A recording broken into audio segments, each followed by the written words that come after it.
ओम नमो भगवते वासुदेवाय। ओम नमो भगवते वासुदेवाय।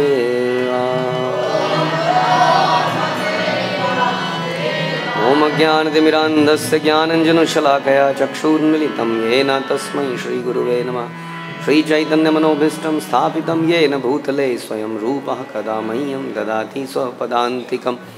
वन्देऽहं श्रीगुरौ श्रीयुतापदकमलं श्रीगुरून् वैष्णवांश्च श्रीरूपं साग्रजातं सहगण रघुनाथान्वितं तं सजीवं साद्वैतं सावधूतं परिजनसहितं कृष्णचैतन्यदेवं श्रीराधाकृष्णपादान् सहगण ललिता श्रीविशाखान्वितांश्च। हे कृष्ण करुणा सिंधु दीनबंधु जगतपते गोपेश गोपिकाकांत राधाकांत नमस्तुते। कांचन गौरांगी राधे वृंदावनेश्वरी विश्वभानुसुते देवी प्रणमामि हरिप्रिये। वाञ्छाकल्पतरुभ्यश्च कृपा सिन्धुभ्यः च पतितानां पावनेभ्यो वैष्णवेभ्यो नमो नमः। जय श्री कृष्ण चैतन्य प्रभु नित्यानंद अद्वैत गदाधर शिवासादि गौर। हरे कृष्णा कृष्णा कृष्णा हरे हरे राम राम राम हरे। नमो विष्णुपादाय कृष्णप्रेष्ठाय भूतले श्रीमते भक्तिवेदांत स्वामिन्निति नामिने। नमस्ते सारस्वते देवे गौरवाणी प्रचारिणे निर्विशेष शून्यवादी पाश्चात्य देशतारिणे। Shrimad Bhagavatam 7th canto 13th chapter the behaviour of a perfect person. एक परफेक्ट व्यक्ति का क्या आचरण होना चाहिए। और इसमें हमने सुना श्लोक संख्या 39 राइट 39 पढ़ा था हमने। तो उसमें था कि शरीर ढकने के लिए मेरे भाग्य से मुझे जो कुछ मिल जाता है, चाहे क्षौम वस्त्र हो, रेशमी या सूती कपड़ा हो, चाहे पेड़ की छाल हो या मृगशाला हो, मैं उसे काम में लाता हूँ। मैं पूर्ण संतुष्ट रहता हूँ तथा विचलित नहीं होता। ये अपना गुण बता रहे हैं वो कि कैसे मैं इतना खुश रहता हूँ। अपने खुश रहने का सीक्रेट बता रहे हैं। खुश रहने का सीक्रेट उन्होंने बताया कि भाग्य से मुझे जो शरीर ढकने के लिए मिल गया, जो कपड़ा मिल गया, वो मैं ले लेता हूँ, विचलित नहीं होता। आगे के श्लोक में बोलते हैं, ये किसको ज्ञान दे रहे हैं, ये प्रहलाद महाराज को वो बता रहे हैं अपने बारे में। कभी मैं पृथ्वी पर, कभी पत्तियों पर, घास या पत्थर पर, तो कभी राख के ढेर पर, अथवा कभी कभी अन्यों की इच्छा से महल के उच्च कोटि के बिस्तर तथा तकिए पर सोता।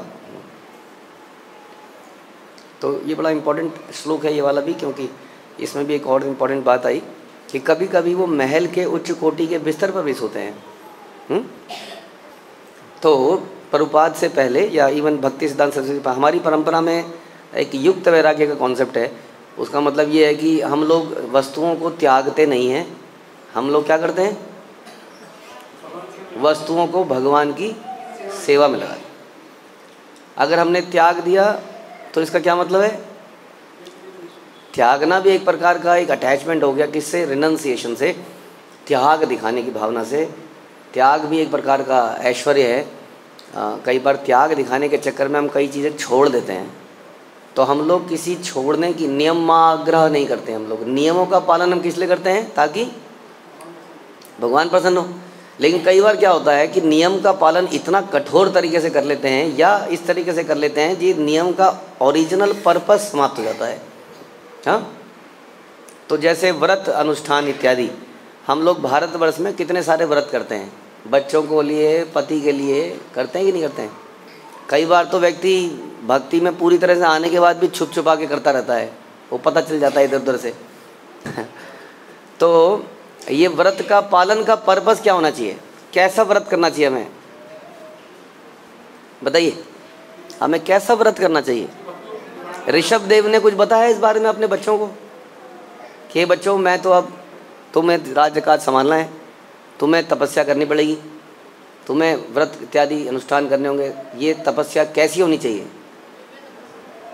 तो दिव्य तपस्या होनी चाहिए। दिव्य तपस्या का क्या मतलब होता है, दिव्य क्या चीज़ होती है, दिव्य का मतलब जानते हैं अब, दिव्य का मतलब कोई जानता है, हाँ जी, तीनों गुणों से जो परे है, इस संसार से रिलेटेड नहीं है। इस संसार में आदमी तपस्या करता है सतोगुण में, रजोगुण में या तमोगुण में। कुछ चीज़ को प्राप्त करने के लिए।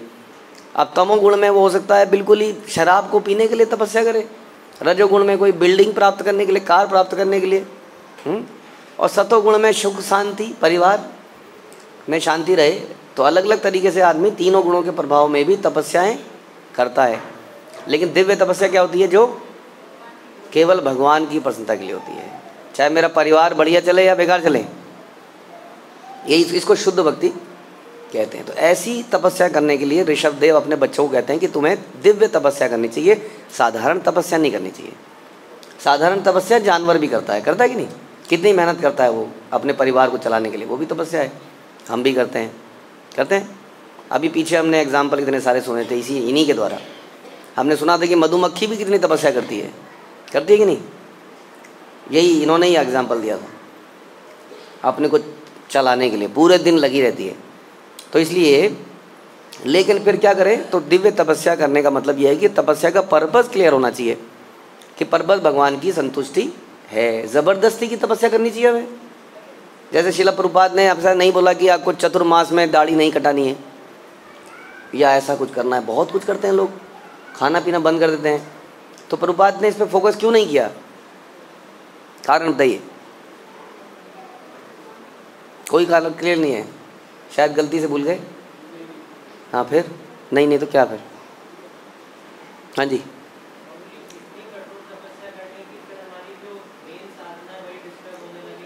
हमारा जो मिशन है वो प्रचार का मिशन है। हमें निरंतर प्रचार करना है, क्योंकि जो प्रचार करता है उससे भगवान सबसे अधिक प्रसन्न होते हैं। अगर आपने इतनी कठोर तपस्या करी तो आप प्रचार करने कब निकलोगे? कब प्रचार करोगे? दाढ़ी बढ़ा लोगे, हाँ ऐसा कुछ बन जाओगे तो कुछ कर नहीं पाओगे, कर पाओगे?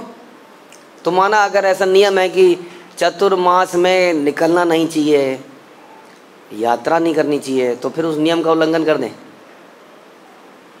हैं? नियम का उल्लंघन कर दें किस लिए?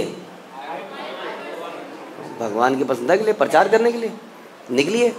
तो अगर नियम यह है कि एक सन्यासी को समुद्र को क्रॉस नहीं करना चाहिए, क्योंकि सन्यासी का मतलब विरक्ति, समुद्र पार करके कहाँ जाना चाहता है वो? दुनिया देखने दूसरी, तो उसको जाना चाहिए समुद्र पार करके, जाना चाहिए। कह रही हैं क्या करने? सिंगापुर देखने हैं? प्रचार करने के लिए जाना चाहिए, समुद्र पार जाना चाहिए। ओके, ये हो गया नियम का पर्पस को फॉलो करना। कि अगर ये नियम भी कभी बनाया किसी ने कि इधर उधर मत जाओ, तो उसका पर्पस क्या था? कि घूमने फिरने मत जाओ, ज़्यादा फोकस करो, राइट? तो अगर कोई व्यक्ति भगवान का प्रचार करने ही जाए और उसके लिए उसको घूमना पड़े, हवाई जहाज की यात्रा करनी पड़े, तो गलत है सही है? और अपनी इंद्रिय तृप्ति के लिए करे तो गलत हो जाएगा। इसको क्या कहते हैं हम? इसको हम कहते हैं युक्त वैराग्य। ये वैराग्य ही है, क्योंकि आपने चीज़ों को एक्सेप्ट तो किया है बट अपने लिए ना करके भगवान की सेवा के लिए किया है। अब ऐसे में कोई बोले नहीं, मुझे मेरे से दूर कर दो इस लक्ष्मी को, ये लक्ष्मी बड़ी खतरनाक चीज़ है। स्त्री की बात नहीं कर रहे, धन की बात कर रहे हैं। ये धन बड़ा खतरनाक चीज़ है। तो आप क्या कहोगे ऐसे में? आपको ये कह रही है हमें दे दे ताकि आप अपनी किचन बना लें, फिर क्या?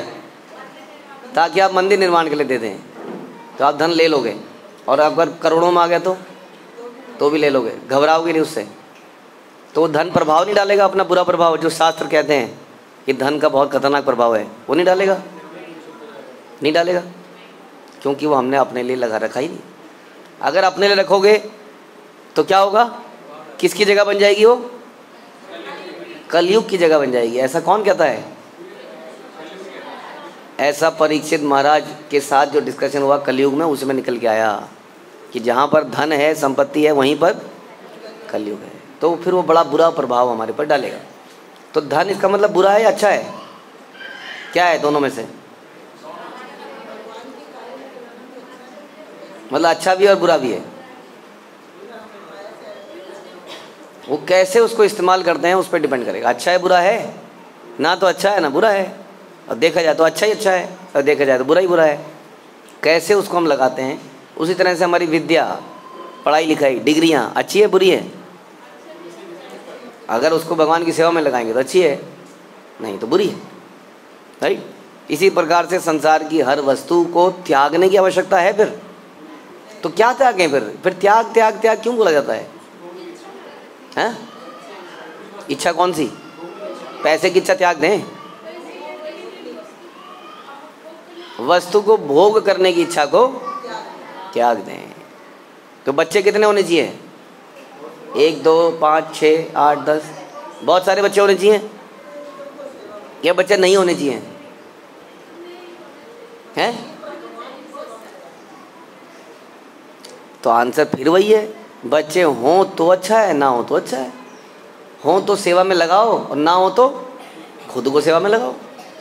अगर होंगे तो उनकी सेवा करनी पड़ेगी। कोई कहेगा तो मैं खुद ही सेवा में लग जाता हूँ, तो लग जाओ, वो भी अच्छा है। अगर कोई कहे नहीं मैं अपने से और ज़्यादा सेवा कराना चाहता हूँ, मैं इनकी सेवा करूँगा, तो वो भी अच्छा है। तो बुरा क्या है इसमें?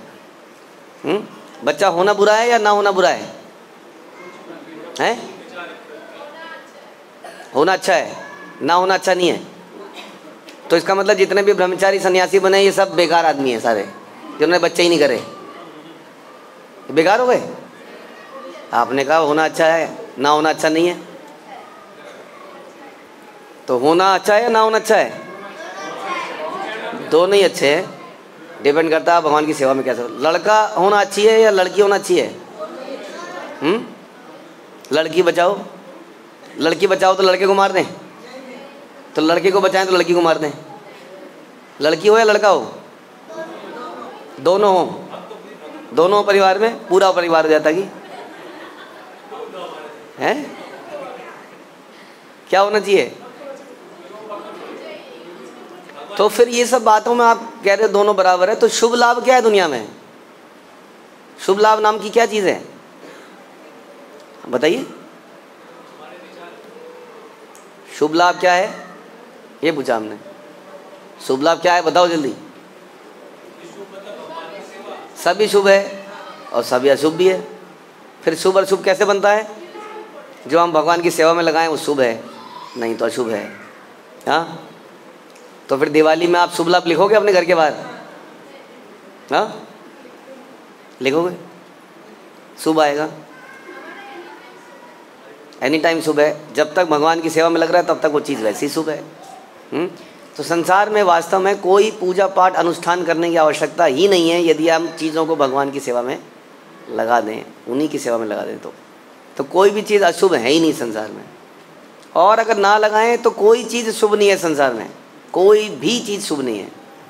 घर में लक्ष्मी आती है, अरे बहुरानी आई, शुभ है अशुभ है?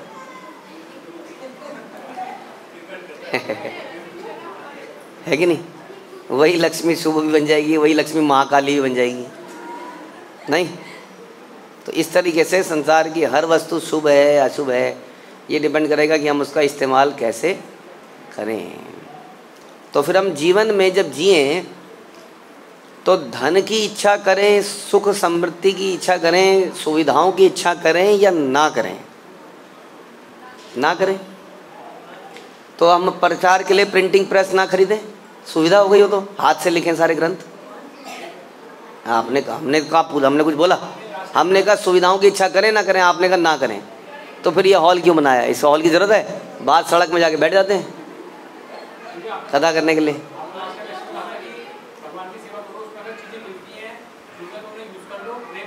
तो सुविधाओं की इच्छा करें या ना करें?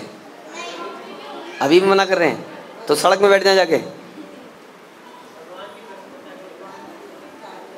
करें या ना करें? करें। तो ना मिले तो क्लास बंद कर दें, हैं? हॉल में पानी भर गया तो क्लास बंद कर दी, ये हॉल में कीचड़ है, तो फिर कहाँ करें? तो पेड़ के नीचे करें। ऑनलाइन के लिए सुविधा चाहिए ना, तो सुविधा होनी चाहिए नहीं होनी चाहिए? हो या ना कोई फर्क नहीं पड़ता, भक्ति नहीं रुकनी चाहिए। ऐसी भक्ति को क्या कहते हैं? आप प्रत्यर्था कहेंगे इसको? अनइंटरप्टेड का हिंदी क्या है? जो भी है, अनइंटरप्टेड, बिना रुकावट भक्ति, यानी कि सुविधा हो या ना हो कोई अंतर नहीं पड़ना चाहिए। क्या कहते हैं उसको इंग्लिश में? The show must go on, वो चलते रहना चाहिए, किसी भी हालत में चलता रहना चाहिए। ऐसा भाव यहाँ पर ये अवधूत दिखा रहे हैं। क्या दिखा रहे हैं? कभी मैं पृथ्वी पर, कभी पत्तियों पर, घास पर या पत्थर पर, तो कभी राख के ढेर पर, और कभी कभी किसी और की इच्छा से महल के उच्च कोटि के बिस्तर पर तकिए पर सोता।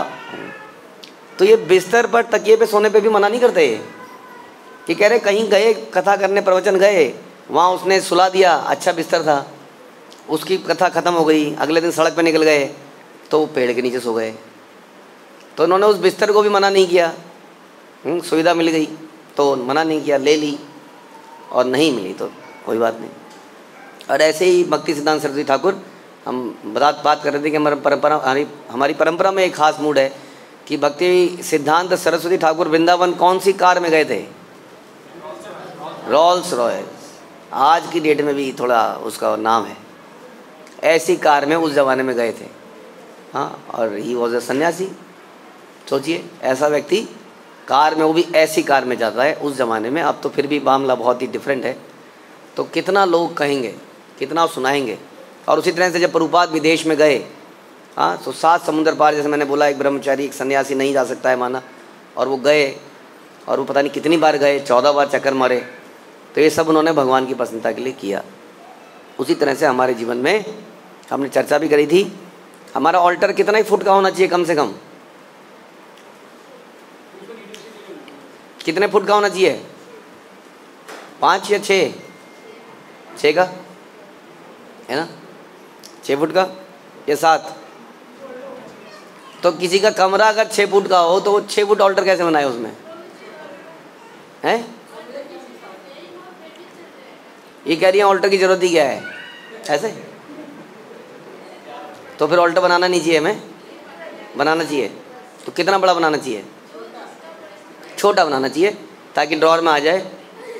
किचन में एक ना एक, वो बहुत सारी आजकल मॉड्यूलर किचन में एक ना एक तो छूट खाली रहता है, एक ना एक कई सारे खाली रहते हैं, तो उसके अंदर बना लेना चाहिए। या एक जगह बताता हूँ मैं बहुत बढ़िया, जो आपका सिंक है उसके नीचे की जगह बेकार होती है, वॉल्टर के लिए कैसी रहेगी जगह? परिस्थिति के अनुसार, क्षमता के अनुसार बेस्ट होना चाहिए, अच्छे से अच्छा बनाना चाहिए जो आपकी क्षमता है। अगर आपकी क्षमता 2 फुट के ऑल्टर की है तो 2 फुट का होना चाहिए, अगर 10 फुट की है तो 10 फुट का होना चाहिए, मार्बल की है तो मार्बल का होना चाहिए, हाँ, नहीं तो सिंपल लकड़ी का होना चाहिए। नहीं तो किताबों के ऊपर भी ऑल्टर बन जाता है, ग्रंथों के ऊपर भी ऑल्टर बन जाता है। ठीक है, तो यथाशक्ति बेस्ट करने का प्रयास हमें करना चाहिए। ऐसे अगर करके हम जिएंगे संसार में तो क्या होगा? ये जो कह रहे हैं कि मैं हमेशा संतुष्ट रहता हूँ, इसलिए मैं कभी असंतुष्ट होता ही नहीं, क्योंकि मैं ये मानता हूँ कि भगवान ने मुझे जो सुविधाएं दी हैं उसी को मैं भगवान की सेवा में लगाऊंगा या लगाऊंगी। राइट? उसी तरह से सेवाओं में आपको बड़ा अच्छा लगता है गाना बजाना, लेकिन जब आप गाते हैं तो सारे लोग भाग जाते हैं, तो अब क्या करें? क्या करें ऐसे में? गाएं या ना गाएं? धीरे से गाएं, पीछे से गाएं, धीरे गाएं? भक्त खुश नहीं है तो भगवान कैसे खुश जाएंगे? तो ऐसे में धीरे से क्यों गाना है? जब पीछे से गाते हैं तो आपकी आवाज़ तो ऐसी दब जाएगी। आपकी आवाज़ दबी रहे, हारमोनी में रहे, उसके अंदर ही रहे, पता ना चले, अलग से आवाज़ ना आए आपकी, तो गाइए। तो गाना बंद करना है? नहीं करना है, लेकिन ये इच्छा करना कि अब मैं गंधर्व राज बन के दिखाऊंगा और अब मैं म्यूज़िक सीखूंगा 10 साल, हाँ, तो ये चीज़ सच है या गलत है? तो फिर इच्छा नहीं करनी चाहिए सेवा के लिए। इच्छा क्या होनी चाहिए? इच्छा ये होनी चाहिए कि भगवान जो भी आप स्किल दोगे मैं उस स्किल को भगवान की सेवा में लगा पाऊँ। आप में से कोई ऐसा व्यक्ति है जिस पे कोई स्किल है? ओहो, बड़े गरीब लोग आप। कोई भी ऐसा नहीं है जिस पे कोई स्किल है? इसको, ऐसे व्यक्तियों को क्या कहते हैं पता है? अनग्रेटफुल। आप लोग क्या हैं? आप लोग कृतज्ञ हैं। आप भगवान, आप कह रहे हो भगवान ने हमें कुछ नहीं दिया प्रभु जी, कृतज्ञ हो आप लोग। कोई स्किल है आपके पास? किसी के पास कोई स्किल है तो हाथ खड़ा करे, नहीं तो हाथ नीचे रखे। ओके, अब वो लोग हाथ खड़े करें जिनके पास कोई स्किल नहीं है,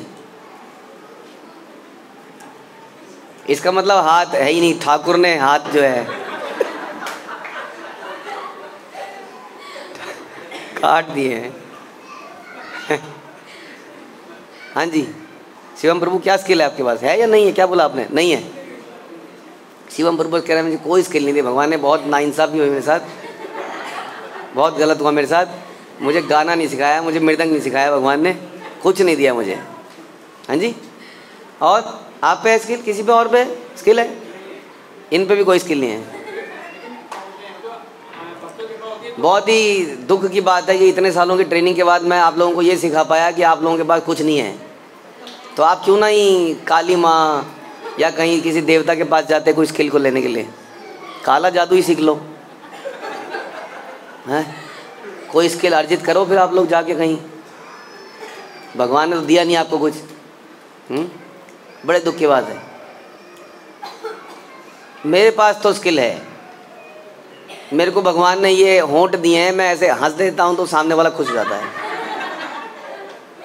मेरे को तो यही स्किल मिली है, हंसने की, मुस्कुराने की। बड़े दुख की बात है कि आपको मुस्कुराने की स्किल भी नहीं मिली, बहुत दुख है। घोर पापी रहे होगे आप लोग। मेरे पास एक स्किल और दी भगवान ने कि मेरे बाल काले और सफ़ेद बनाए। तो कई लोग कहते हैं ब्लैक एंड पेपर आजकल का फैशन है प्रभु जी, तो मैं कहता हूँ ये भगवान की देन है। हालांकि कईयों को लगता है कि कहीं कहीं पर कबूतर ने बीट कर रखी है, लेकिन मुझे लगता है मेरी स्किल है। लेकिन बड़े दुख की बात है, भगवान ने आपको या तो काले बाल दिए या सफ़ेद बाल दिए। कोई स्किल मिली नहीं आपको। मैं बड़ा खुश हूँ कि भगवान ने मुझे नेत्र दिए हैं कि बड़े से बड़ा आजकल आईफोन या जो भी बड़ा बनाओ फ़ोन, उसका कैमरा भी इतने मल्टी कलर नहीं देख पाता जो मेरी आंखें देख पाती हैं। मेरे को तो दिया है, लेकिन बड़ी दुख की बात है कि आपको पत्थर की आंखें दी हैं। बड़े शर्म की बात है कि इतने सालों की भक्ति करने के बाद हम लोग इतने अनग्रेटफुल हैं कि हम कह रहे हैं हमें कुछ नहीं मिला प्रभु जी। शिवम प्रभु को गौरांग गुरुकुल मिला, शिवम प्रभु को भक्त करने वाले पेरेंट्स मिले, भक्ति करने के उनके गले में माला है, वो माला करते हैं, उनके पास एक स्किल है कि वो 16 माला करते हैं, लेकिन वो कह रहे हैं मेरे पास कुछ नहीं है प्रभु जी। ये दिल मांगे मोर। दिस इज नॉट लाइक जो ये अवधूत ब्राह्मण कह रहे हैं। ये कह रहे हैं कि मैं भगवान की दी हुई हर चीज़ से संतुष्ट हूँ और बड़ा प्रसन्न हूँ और बड़ा खुश हूँ, और जो भगवान ने मुझे दिया है मैं उसी को भगवान की सेवा में लगाना चाहता हूँ। मेरे पास जो भी है वो मेरे ही कर्मों, मेरे ही गुणों, मेरे ही गत वर्षों के पाप कर्मों के अनुसार ही मुझे मिला होगा। किसी व्यक्ति को 6 फुट का शरीर मिलता है, किसी को 2 फुट का शरीर मिलता है, वो उसके कर्मों के अनुसार मिलता है। लेकिन वो 2 फुट वाला शरीर कई सारी सेवाएं कर सकता है जो कि कई बार 10 फुट वाला नहीं कर सकता। कोई बात मालूम है आपको? 2 फुट वाला शरीर ऐसा क्या कर सकता है जो 10 फुट वाला नहीं कर सकता? हाँ नहीं, यही तो समस्या है, विज़न ही डेवलप नहीं हो पाया है। हाँ जी, ये कह रहे हैं कि इस जहाँ हम बैठे हैं इसके नीचे की सफाई वाला 2 फुट में बड़ा आराम से, वो तो शायद खड़े होके कर लेगा, वो खड़े होके ही सफाई कर लेगा।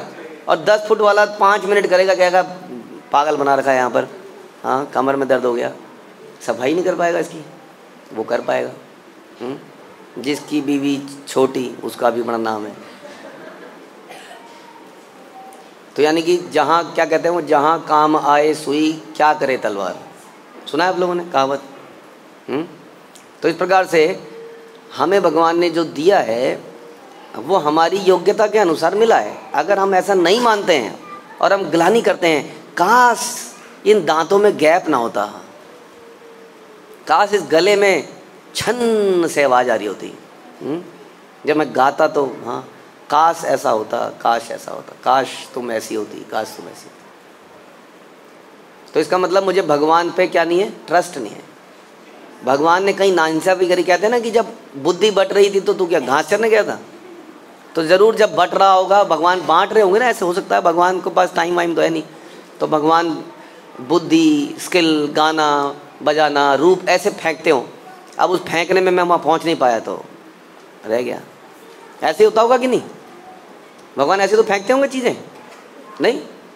फिर कैसे फेंकते हैं? कर्मों के अनुसार, कर्मों के अनुसार देते हैं। तो फिर मुझे गलती से मैं उस वक्त कहीं और चला गया था, सो गया था। हाँ, जब बुद्धि बट रही थी, जब आवाज़ बट रही थी, जब नाक बट रही थी सुंदर, तो मैं कहीं चला गया था। तो फिर मुझे क्यों नहीं मिला? कि हमारे ऐसे कर्म करें।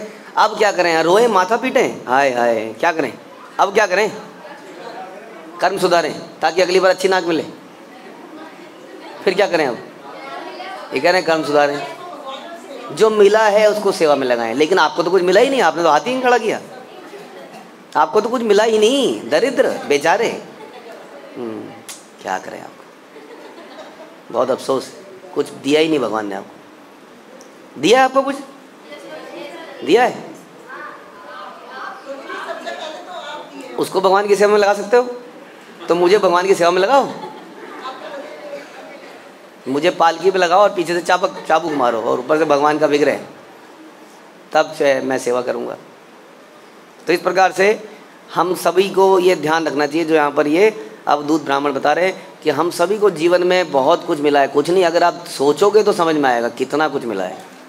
और जो मिला है, प्रॉब्लम यही है, उसको ना ध्यान में देते हुए जो नहीं मिला है उसी पे फोकस है। सारा का सारा फोकस वहीं है कि नहीं? हम सबका फोकस जो नहीं मिला है उसी पे है, और इस चक्कर में हमारा पूरा जीवन उसको अर्जित करने में चला जाता है जो नहीं मिला है।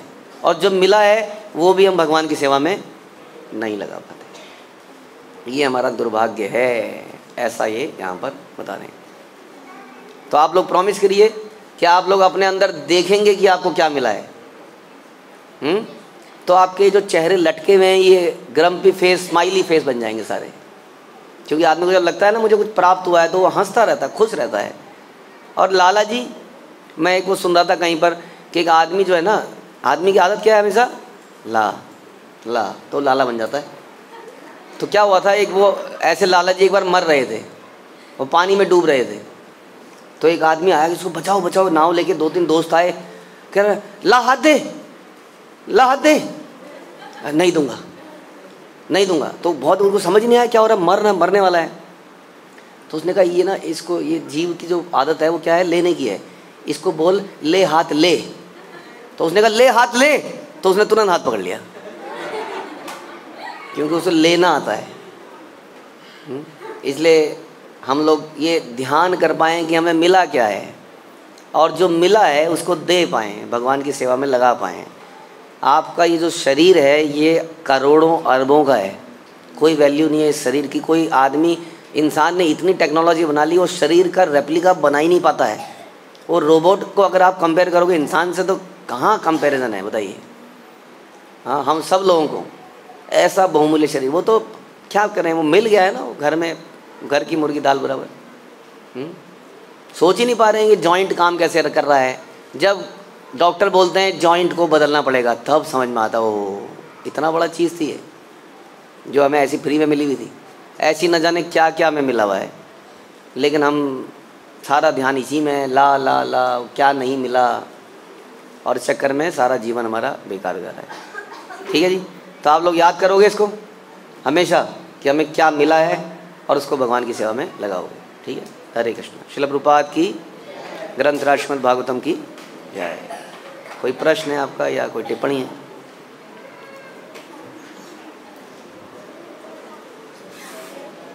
हाँ जी बोलिए। लाला में चला गया।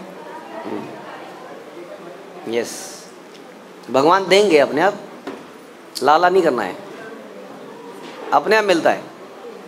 जब आप खर्चा करोगे, जैसे क्या होता है कि धन है, नदी है, पानी है, वो सड़ जाता है अगर एक ही जगह पर पड़ा रहे तो। पता है आपको? झील का पानी अच्छा है या नदी का पानी अच्छा है?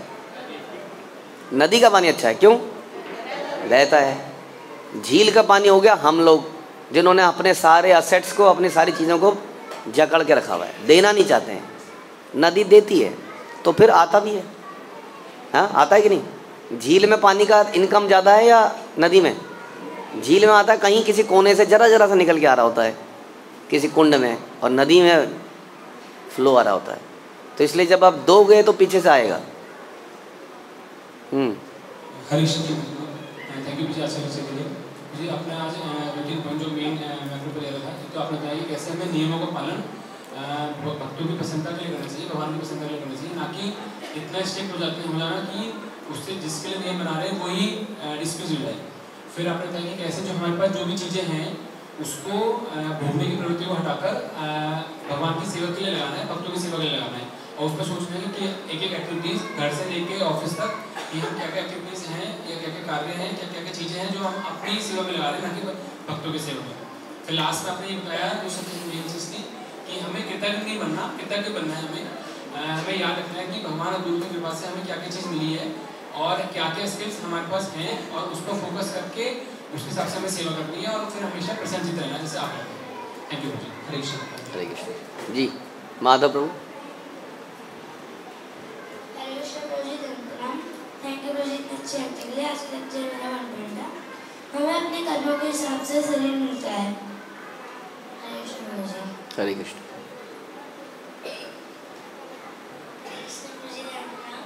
थैंक यू प्रभु जी, इतने अच्छे लेक्चर के लिए। प्रभु जी, आज के लेक्चर से मेरा 1 पॉइंट है, जो कृष्ण हमें सुविधा देते हैं हमें उसे कृष्ण की सेवा में लगाना चाहिए। हरे कृष्ण प्रभु जी। हरे कृष्ण प्रभु जी, प्रभु जी थैंक यू आज के लेक्चर के लिए। आज के लेक्चर में प्रभु जी जो चीज़ गलत होती है अगर हम उसे भगवान की सेवा में लगाएं तो वो चीज़ सही है। तो वो माधव प्रभु छोटे माधव प्रभु। हरे कृष्णा प्रभु जी, प्रणाम। थैंक यू प्रभु जी, इतने अच्छे लेक्चर के लिए। प्रभु जी, आज के लेक्चर से मेरा 1 पॉइंट है कि प्रभु जी अगर हम ऐसे सोचेंगे कि आज मेरे साथ ये होता था, आज मेरे साथ वो सुना था, तो प्रभु जी इसका मतलब है कि हमारा ट्रस्ट भगवान पर नहीं है। हरे कृष्णा प्रभु जी। सत्यांश को प्रभु जी, आज के लेक्चर से मेरा 1 पॉइंट था कि प्रभु जी हमारे पास जो चीज़ नहीं होती प्रभु जी हम उसके लिए भगवान को थैंक यू नहीं बोलते, और प्रभु जी जो चीज़ हमारे पास नहीं होती है हम उस पर ध्यान देते हैं।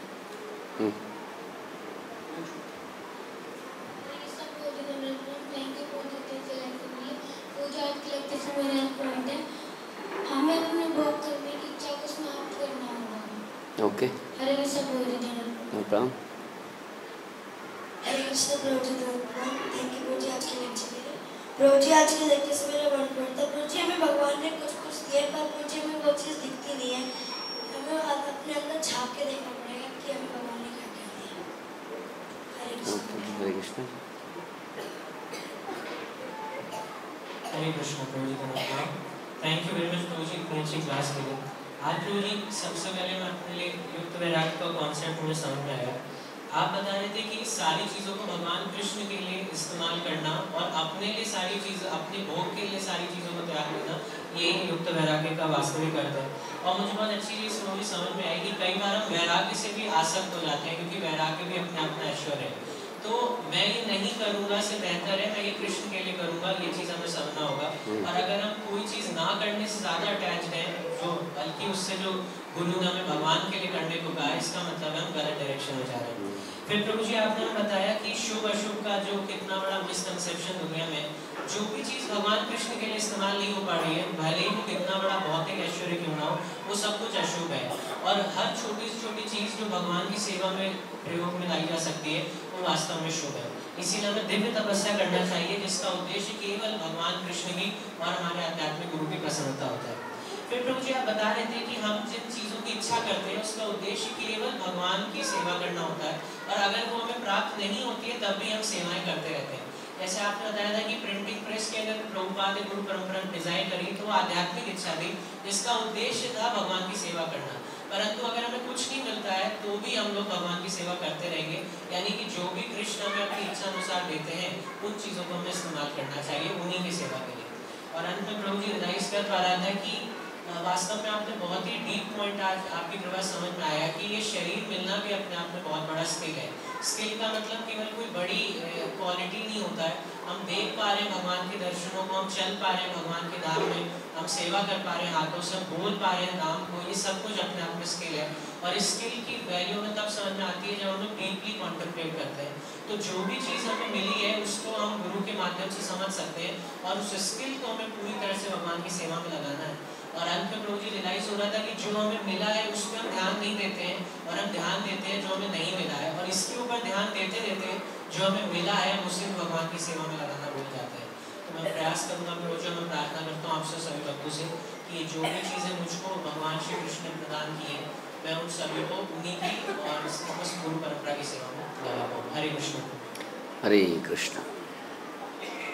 ओके ठीक है जी, हो गया आपका तो नंबर, ऐसे दोबारा नहीं आएगा। हरे कृष्ण प्रभु जी, प्रणाम। थैंक यू फॉर आज के लेक्चर के लिए। मुझे एक तो मेरी रियलाइजेशन है कि हम जो हमारे पास भगवान ने दिया हुआ है हम उसकी तरफ ना ध्यान दें कि जो चीज़ नहीं है उसकी तरफ ज़्यादा हमारा ध्यान रहता है। और एक मेरा छोटा सा क्वेश्चन है कि अगर कोई नियम भक्ति के मतलब भक्ति को रोक पाते हैं तो क्या हमें उस नियम को छोड़ना चाहिए या उसको फॉलो करना चाहिए? जैसे अगर कोई नियम भक्ति को दूर कर रहा है तो वो नियम अगर गुरु परंपरा से आ रहा है कि नहीं आ रहा है, एग्जाम्पल समझना पड़ेगा। किसी भी नियम का पर्पस भक्ति को बढ़ाना है, कम करना नहीं हो सकता है। तो सच्ची बात तो यही है। जनरली जो गुरु परंपरा में नियम बताए गए हैं वो भक्ति कम करते नहीं हैं, लेकिन अगर कुछ ऐसा है तो समझना पड़ेगा। तो नियम को छोड़ना ही श्रेष्ठ बात है इन दैट केस। मतलब हम लोग कोई पुराने ज़माने के अपने लिए, मैं झूठ नहीं बोलूँगा, जैसे युधिष्ठिर महाराज ने कहा मेरा नियम है कि मैं झूठ नहीं बोलूँगा, भगवान कह रहे हैं झूठ बोलो, तो फिर ऐसा नियम त्याग देना चाहिए। भगवान कहते नहीं है झूठ बोलो, सॉरी उस वक्त बोला था भगवान ने। ठीक है, ओके जी, आपका धन्यवाद। अब हम चलेंगे प्रभु जी के घर में, है ना? हाँ अच्छा, पहले प्रसाद है? नहीं नहीं नहीं, पहले वहाँ आरती करके आते हैं और फिर प्रसाद पा लेते हैं। ठीक है,